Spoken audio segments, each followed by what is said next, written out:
Welcome to Desperately Seeking the 80s. I am Meg. And I'm Jessica. And Meg and I have been friends since 1982. We got through middle school and high school together here in New York City, where we still live. And where we podcast about New York City in the 80s. I do Ripped from the Headlines. And I do pop culture. So Jessica, last week we did our first live recording at the amazing Malt and Mold. What an adventure. That was so much fun. I had no idea what to expect. We can even start with my epic insanity, which is that I showed up without any of our recording equipment, and you didn't kill me. I didn't. I actually thought I locked eyes with you when I showed up, and I had this profound lack of understanding. I just looked at you had like death rays coming out of your face. I was scared. Like, what? Oh, no. I was like, does the roadie who we don't have all the equipment? In my brain, yes, So that's right. We jumped in an Uber and went all the way uptown again to Jessica's place and got all the equipment and then came back. And do you remember the name of our amazing Uber driver? Jordy. He was so supportive. He was so sweet. Jordy was like the Uber angel. And then we were just like 20 minutes late getting started. Well, and everyone was fine because they were getting their beers and their cheese and it was fine. The takeaway, as far as I'm concerned, is it's good to be on time, but people are very forgiving. And it was our first time doing it. It was our first time doing it. And the sound quality was great. The only thing that I am sad about is that we didn't hear more of our audience. So next time I can bring our remote recorder and we can get some room tone. We had a very lively audience. We had a really lively audience, and you can't really tell from the recording because our mics are so sensitive to us and not to other people. It's very interesting. It's like they were made just for us and our little egos. Do you want to get started? Oh, please. Okay. Yes, I do.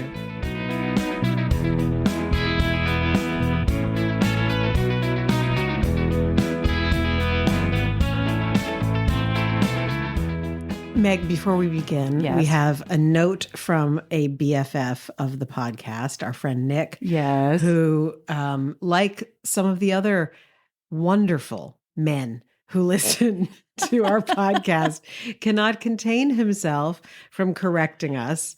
And I'm open to corrections because I know that I am frequently, I won't say poorly researched. It's just a bit sketchy. I like the discourse. I approve of the back and forth for sure. Well, I like that he begins like this. Hello, fabulous episode. Wonderful way to start. What more can we ask for?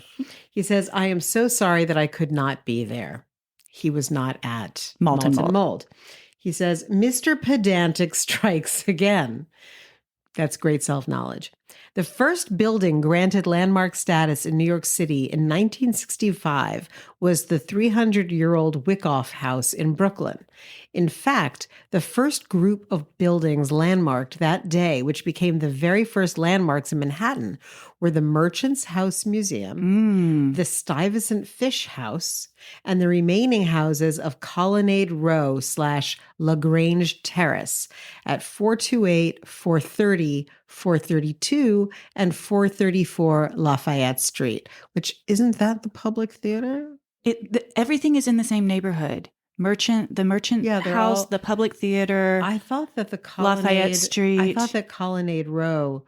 Anyway, then he says the former Astor Library / Hebrew Immigrant Aid Society, now the Public Theater, was designated a landmark later in 1965, while the Salmagundi Club was not landmarked until 1969.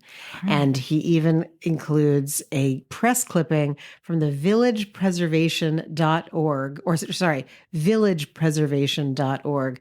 He goes on to say the Merchants House was the first Manhattan building designated.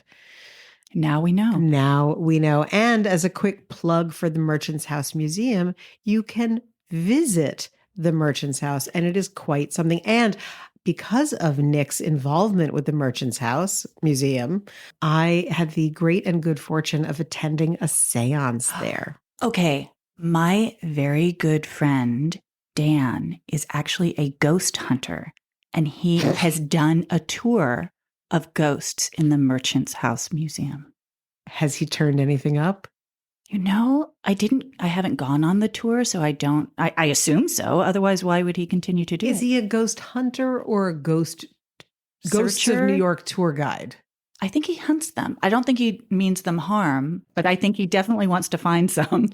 And does he want to put them in like a contraption like Ghostbusters? I should probably follow up before I talk too much more about it. I think we need him on the show. Completely. The second I heard Merchant's House, I was like, we got to get Dan. Oh my gosh, love it. All right.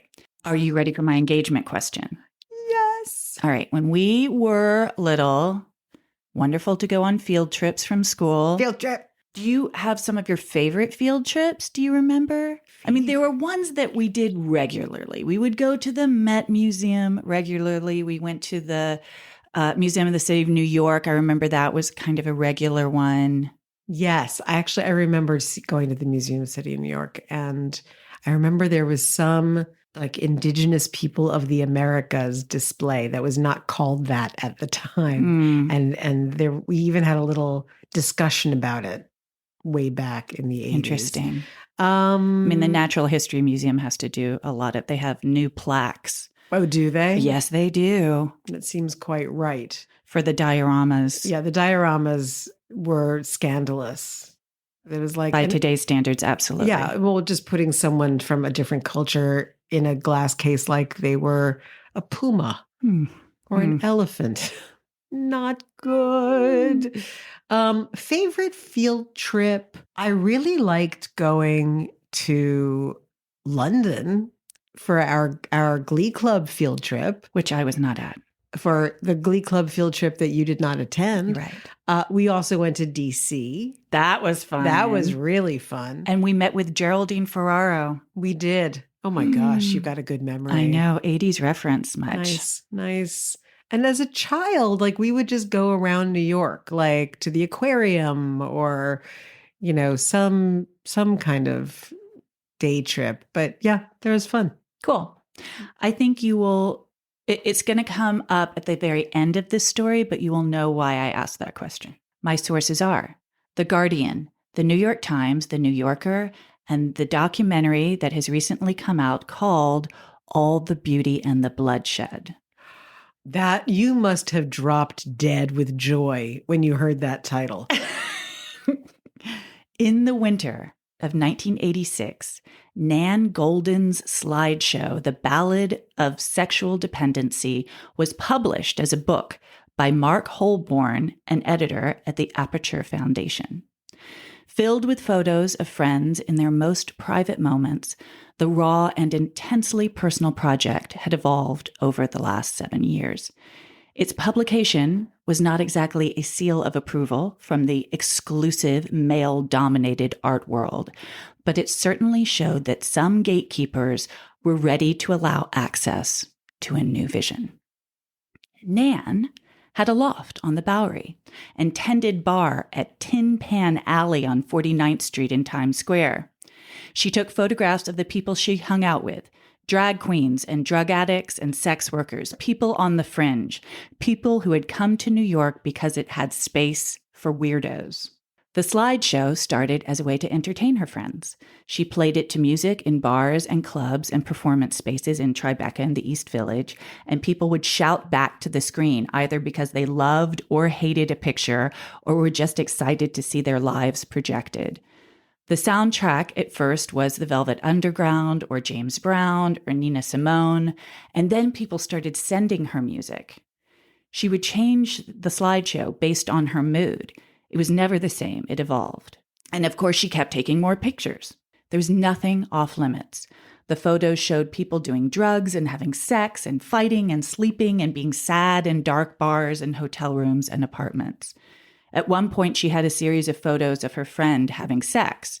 Her friend got pretty upset, so Nan replaced them with photos of herself having sex.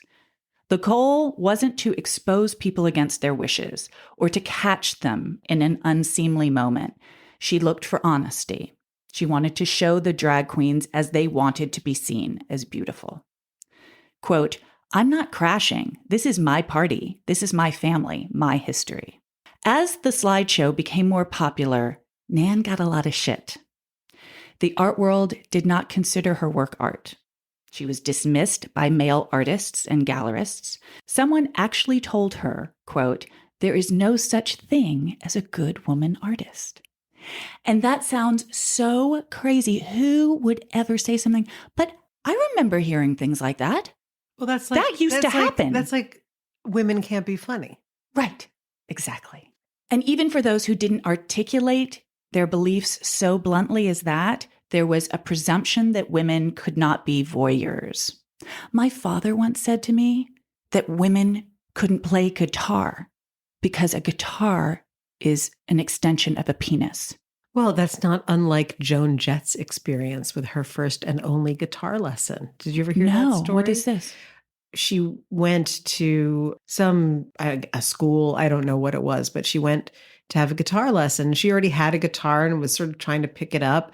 And she had a male guitar teacher who said that she was, she had real potential, but don't bother, trying to be a rock player, not a rock star, a player of rock and roll music, because women just don't do that. And she was like, may I introduce you to the Runaways later on? But the idea, a woman cannot touch something that is associated with maleness unless she is required to or invited to. Ugh. Okay, so this is all from the perspective of being a visual artist. And so the idea that a woman can't be a voyeur because women are supposed to be looked at. They're not supposed to be the ones who are doing the looking. Is it also because if a woman is a voyeur, that means that she is in spaces where she's not supposed to be? I think it's actually like, I don't want to see what she sees. I don't give a fuck. Fortunately, Nan had a thick skin. Quote, "I didn't care about good photography. I cared about complete honesty." And I'll tell you a little bit about her background. She'd grown up in a painfully conventional home in Maryland. Her parents didn't like each other very much, favored their sons, and were terrified of their smart, rebellious daughters. Her older sister, Barbara, fought with her parents and was sent to a mental institution. Ultimately, she committed suicide at 18 by lying down on the railroad tracks outside Union Station. Oh my God. Nan was 12. Oh my God. Her parents' response to the suicide? Move to a new town and never mention it again. This scarred Nan for life and made her hell-bent on breaking free from that repression. And incidentally, there are many photos of couples in the Ballad of Sexual Dependency, including her parents. Interesting. So, in 1984, in small clubs around the city, the Ballad of Sexual Dependency was picking up steam. The art world didn't embrace her work, but they were pissed off by it, which helped its popularity with the counterculture. Nan had an opportunity to show it in a loft in Berlin. Now, for the last 3 years, she'd been living with a man named Brian, who she'd met while bartending at Tin Pan Alley. He was an office worker and an ex-Marine. On their first date, Nan asked him to get her some heroin, which she was snorting at the time, and he did. And they fell into each other through drugs and sex, and he became a subject of many of her photos. Their relationship was tumultuous and unhealthy, and they often tried to break up but always came back to each other. Nan had been in Berlin showing her slideshow for a bit before Brian came to meet her there. When he found out she had cheated on him with a woman, he lost his shit and beat Nan to a pulp. He focused all of his rage specifically on her eyes. Her friend Sylvie managed to drag her out of the hotel room and get her to a hospital, saving her life. Brian, left back in the room, trashed the place. He wrote bitch and cunt and lipstick on the walls and burned her diaries. Fortunately, she had left the slideshow at the loft where she was showing it. Otherwise, he would have destroyed that too. All the bones in her orbital floor were broken, and she almost lost one of her eyes. It took months to recover, and she took photos of it.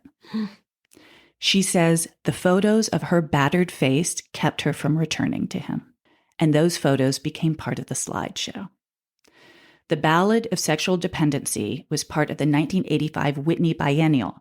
And for those who don't know, the Whitney Biennial is a biennial exhibition at the Whitney Museum of Contemporary American Art for up-and-coming artists, and it's known for setting trends and making careers. So it was a pretty big deal. A year later, when the Aperture Foundation wanted to publish The Ballad of Sexual Dependency as a book, Nan wanted to include her family story in the text of the book. I mean, it's really her origin story. Mm-hmm. And her father tried to stop the publication of the book, Mm. accusing her of blaming him and her mother for her sister's suicide. And Brian tried to stop the publication too, for obvious reasons. Nan was indefatigable, and the book was published. And the rest is art history. Photography curator Susan Bright says, quote, "One only has to teach a class of undergraduate photography students to realize her influence. She gave legitimacy to snapshot style or diaristic. I would go so far as to say her work has come to represent an entire style." And now she has a huge influence in the art world. Case in point, Nan had an operation in 2014 and was prescribed OxyContin as a painkiller. She took it as prescribed and became addicted. When, by the grace of God, she managed to pull herself out of the addiction 3 years later, she realized that the Sackler family, this is a quote, "The Sackler family, whose name I knew from museums and galleries, were responsible for the epidemic." A little background, the Sackler family owns Purdue Pharma, which manufactures and heavily markets Oxy. They also donate untold millions to cultural institutions like the Met, the Guggenheim, the Tate, the Louvre. Arthur Sackler funded the wing of the Met that houses the Temple of Dendur. Mm.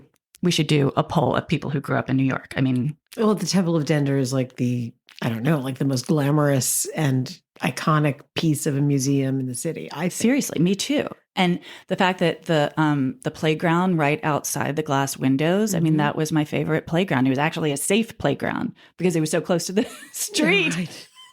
Well, and people who did not grow up in New York know the Temple of Dendur because when Harry Met Sally is filmed there, they have their conversation about, gender politics. One of their many conversations about that. Anyway, Nan was so incensed by this revelation that she took all the lessons she learned from her friends in Act Up in the 80s. That's a callback to episode 8, The Queen of Mean and Silence Equals Death. And she staged die-ins in the Temple of Dendur and the Guggenheim and other cultural institutions accepting Sackler money. And she won.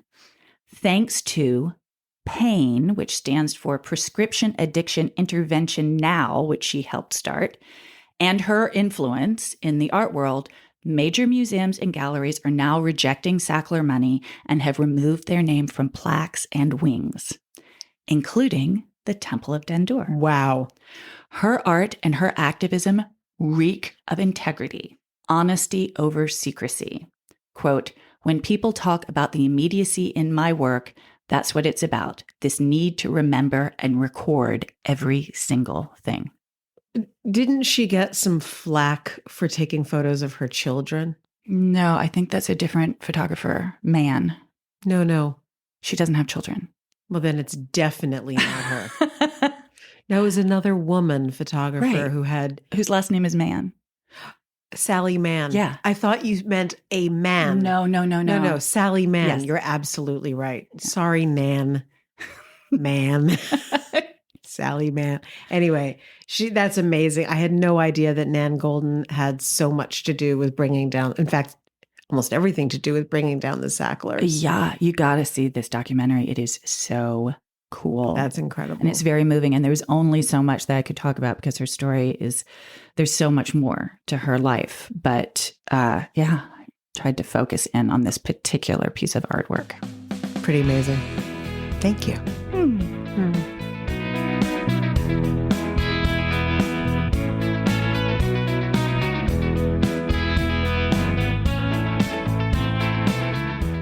We're back. We're back.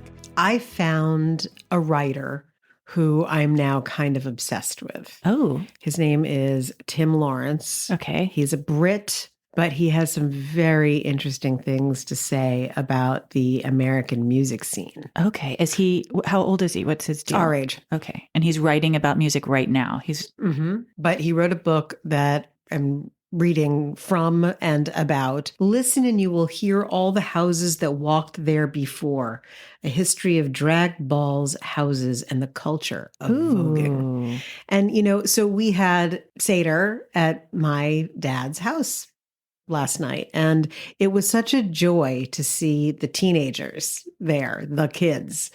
And I was thinking about how it's amazing that your son and Ale's son and daughter, we're all getting along, and really they're the nice. age that we were during a lot of what we talk about on this podcast. Good point. And I thought, like, what did they care about? What did they know? What did they not know? You and I speak so frequently about music and going out and how we socialized and all that kind of stuff. And I was wondering, what did they really know about what our nightlife was, or the nightlife that we cared about? Because when I hear about what they do, I'm like, is that as boring as I think it is? It seems extraordinarily boring. Sorry, kids. And then I thought, so much of what we were into has been sort of, repackaged for television right now, or streaming. The most obvious example is Stranger Things, that has repackaged 80s culture into this not actually 80s. It's like 80s cosplay.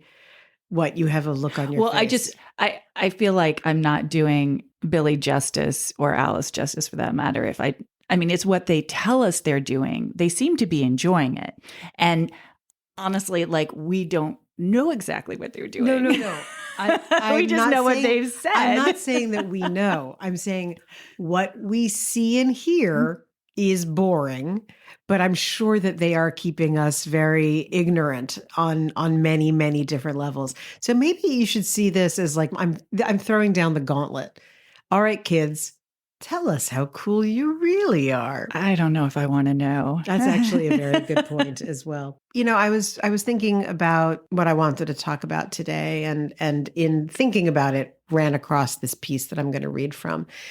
And I was thinking about how we were, going dancing was such a very, very, very big thing, and how, dance trends still existed. Like, even you can, dance trends.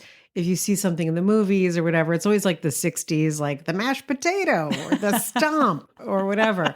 But there were dance trends, and I think that on the last podcast, I was talking about how Ale and I would drool over Mel Gibson, sadly, and practice dance moves, in her room. And, there were like moves that you had to know how to do. And that, by the time we were in college, I guess it was the beginning of our senior year, the incredibly famous, and we've talked about it on this podcast several times, Paris is Burning came out, and it coincided with Madonna's song Vogue. And there was a real focus on that dance style at that time, but not, aside from Jenny Livingston's, Paris is Burning, there wasn't a lot of information about where it came from. Right. And the number of people, I think, who have actually seen Paris is Burning is not as large as we would think. Right. So I saw it when it first came out. And what I remember about Vogue, Madonna's video of Vogue, was that she got some backlash because it was like she was co-opting somebody else's or another community's culture and making it her own. And all of that kind of thought was very new to me. I was like, isn't it a celebration? I don't understand. Well, particularly because the dancers in that video were from one of the houses. Yeah. And they wound up being her backup dancers on her Blonde Ambition Right. But tour. I do remember that there was just, everything she did, she got a little bit of backlash. Yes. And so she was doing something right. I mean, look, who am I to say? But it didn't seem like the worst thing in the world to me.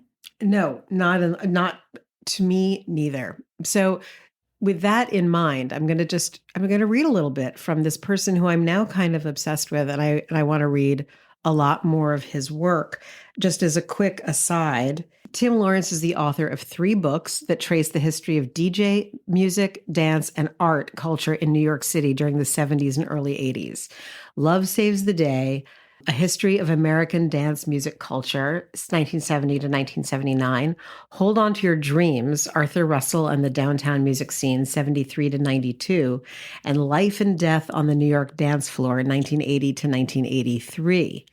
Together, they amount to an unprecedented, in-depth account of the importance of New York City's DJ, music, dance, and art culture during the 70s and early 80s. And they're all published by Duke University Press. Cool. And that's from the jacket of the book? That is the bio that I found online Got it. for Tim Lawrence. Not only did Vogue and drag balls and all of that not start with Madonna, it didn't even start in this century. So in my usual way, I'm going to take us back in time. So this is thanks to Tim Lawrence. Here we go. Bursting into public consciousness between 1989 and 1991, the culture of drag balls and voguing can be traced back to the second half of the 19th century. Harlem's Hamilton Lodge staged its first queer masquerade ball in 1869. Wow. And some 20 years later, a medical student stumbled into another ball that was taking place in Valhalla Hall on the Lower East Side. He witnessed 500 same-sex male and female couples, quote, waltzing sedately to the music of a good band.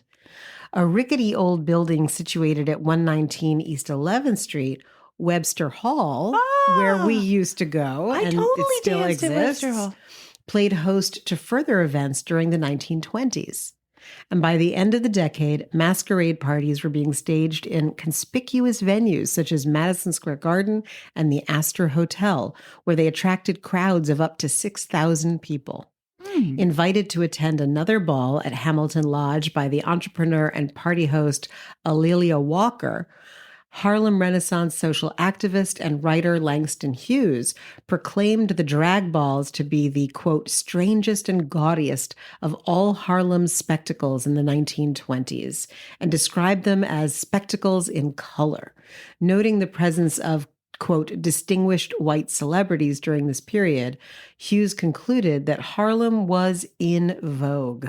And the Negro was in vogue. And who said that again? Langston Hughes. Oh.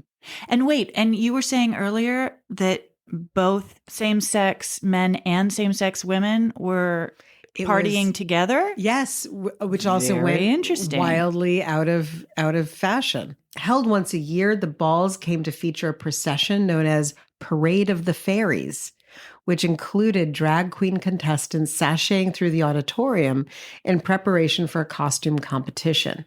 For the rest of the evening, dancers took to the floor in couples and formed partnerships that were superficially straight, with men, including lesbians, dressed as men and gay men who favored butch style, accompanying women or men dressed as women, as well as straight femmes, while any number of straights watched on from the sidelines. It's so interesting given all this talk about outlawing drag, which is so interesting. I mean, as if you could. Who is outlawing drag?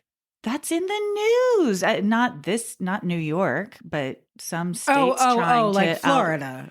Yeah. Ew, okay. Right. Well, that actually is going to come up in our little chat because it was outlawed in New York City. Ooh. So here's a little quote about the Parade of Fairies from the time. About 12:30 a.m., we visited this place and found approximately 5,000 people, colored and white.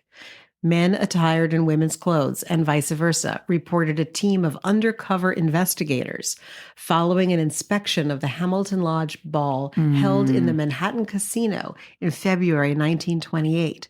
The affair, we were informed, was a, quote, fag masquerade ball. All these words. 4 years later, Broadway Brevities reported from another ball that men rivaled birds of paradise and peacocks, their plumed headdresses nodding and undulating from their shapely heads. Soon after, novelists Charles Henry Ford and Parker Tyler evoked the drag ball floor as, quote, a scene whose celestial flavor and cerulean coloring no angelic painter or nectarish poet has ever conceived. Now, who are these undercover people these parties were just for the participants or for the community? Straight people didn't come. Straight people came to watch. Oh, so who's undercover? Well, good question. Because as all of the balls gained popularity and the open expression of homosexuality gained popularity, the New York State legislature had criminalized homosexual solicitation in 1923 as part of a wider backlash around male-male sexual relations. But drag ball organizers found that they could continue to stage events if a neighborhood organization applied for official police sponsorship on their behalf. The hiatus lasted until the autumn of 1931, when officers, reacting to the cultural experimentation of the Prohibition years and the onset of the Depression, began to clamp down on the city's queer community and targeted the balls. So interesting. Indeed. So I wonder if the resurgence of these balls happened because people knew of the history of them or just spontaneously was born again. they never went away. Okay. They just went underground. Okay. And then were passed down from generation to generation somehow? Well, it revives full force in the very late 60s, early 70s. And I found out a piece of information that blew my mind because one wonders, why did New York become a haven for gay men? Mm-hmm. And the same might be said for San Francisco. Why? It's because during World War II, soldiers were being processed in and out of New York and San Francisco. And they saw already existing gay cultures from whatever their little tiny hometowns were. They were like, there's no way I'm going back.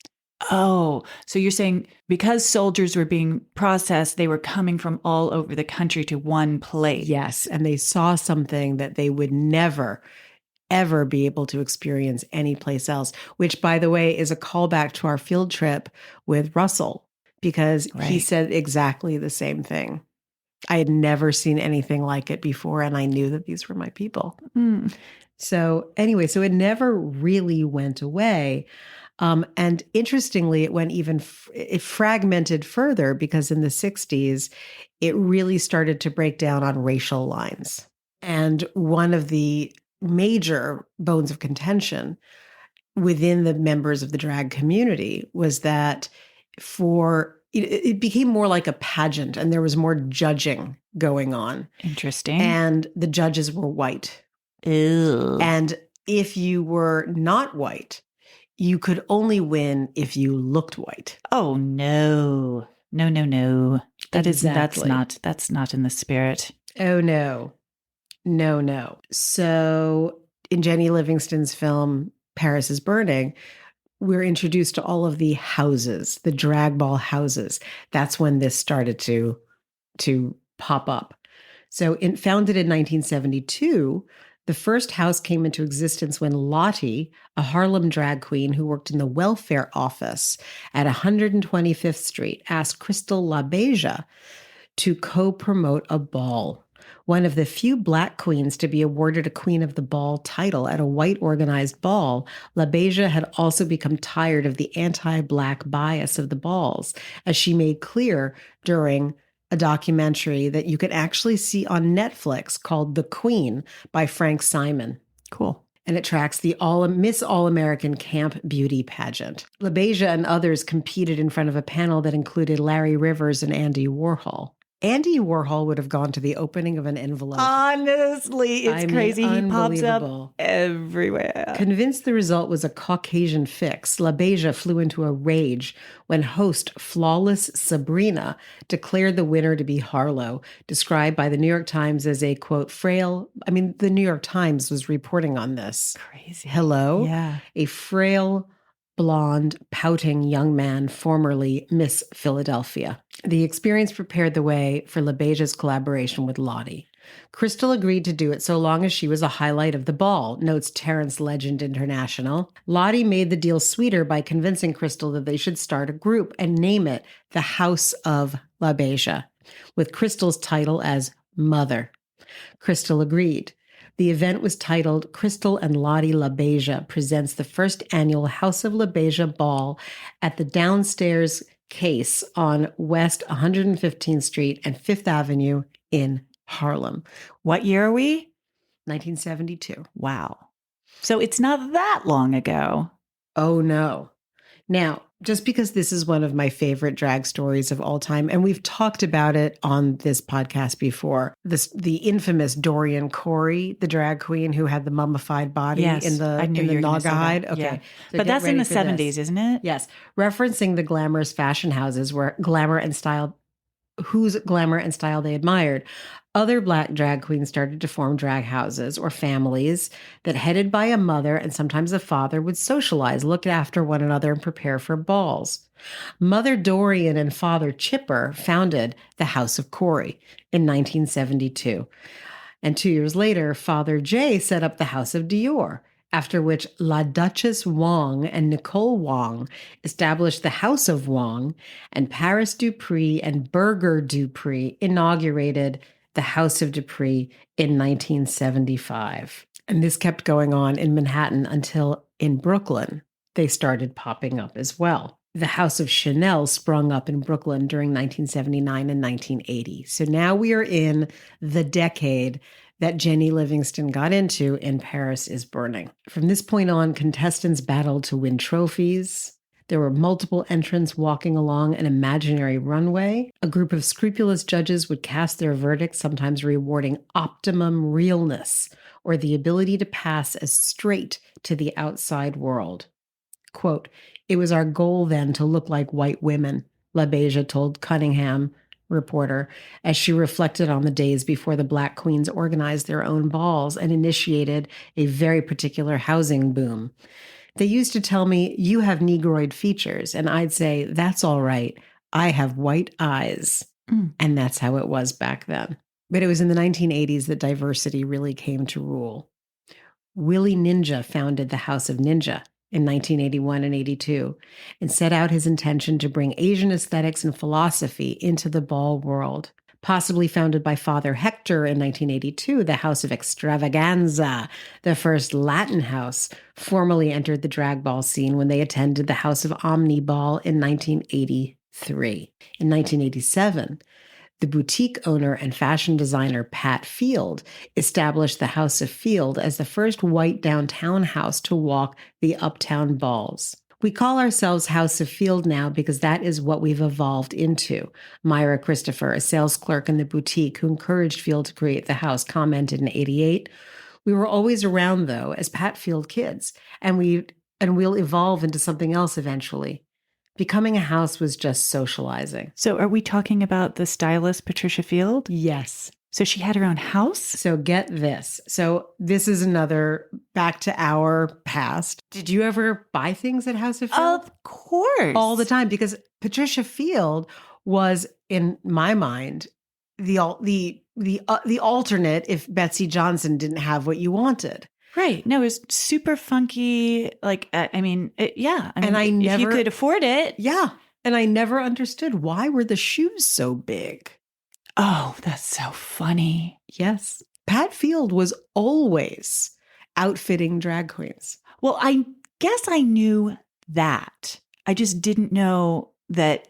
I mean, to have your own house feels like a whole other level of involvement in the community.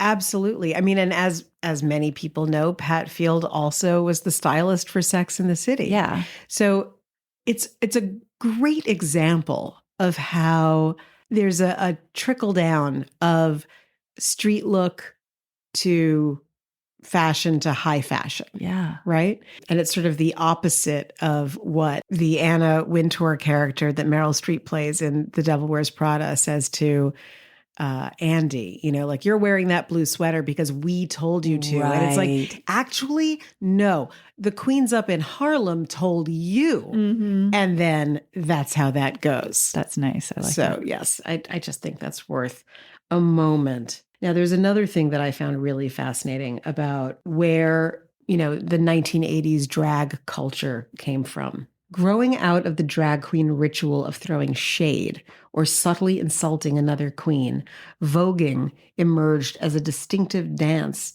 of first the houses and then inevitably the balls, where specific voguing categories were eventually introduced. Quote, it all started at an after-hours club called Footsteps on 2nd Avenue and 14th Street, which, by the way, I have been to. Says David DePino, an influential DJ for the voguing community. Paris Dupree was there, and a bunch of these Black queens were throwing shade at each other. Paris had a Vogue magazine in her bag, and while she was dancing, she took it out, opened it up to a page where a model was posing, and then stopped in the new pose, again on the beat. The provocation was returned in kind, and then Paris went in front of her and did another pose. Adds DePino. This was all shade. They were trying to make a prettier pose than each other, and it soon caught on at the balls. At first, they called it posing, and then, because it started from Vogue magazine, they called it voguing. An alternative account has it that voguing was first practiced by the Black gay inmates of Rikers Island, a New York City jail, who pursued the movement as a way of attracting the attention of boys and throwing shade. Maybe they didn't have a name for it, but that's what they were doing, or so it said, notes Kevin Ultra Omni.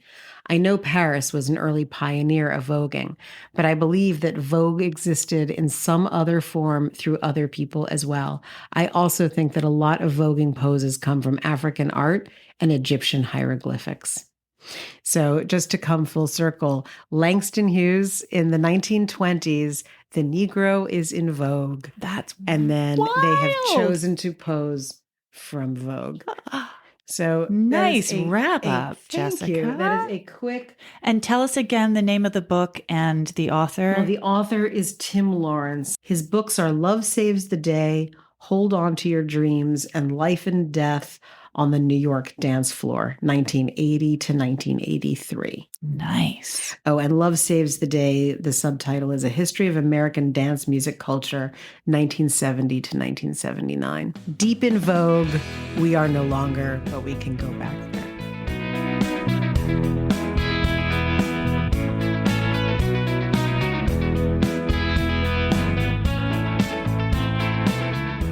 Okay, so Meg, I think the tie-in is clear. I think the tie-in is very clear. Drag queens. Drag queens. And the representation of drag queens and the history of it. And Nan Goldin certainly wanted to tell the drag queen story respectfully and beautifully. As does Tim Lawrence, who now we have to stalk and make him our friend. Ooh. But yes, drag queens. And there was another thing that occurred to me. Did you watch the TV show The Deuce?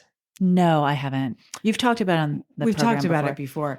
On the program. This is our on the program. You're listening to NPR.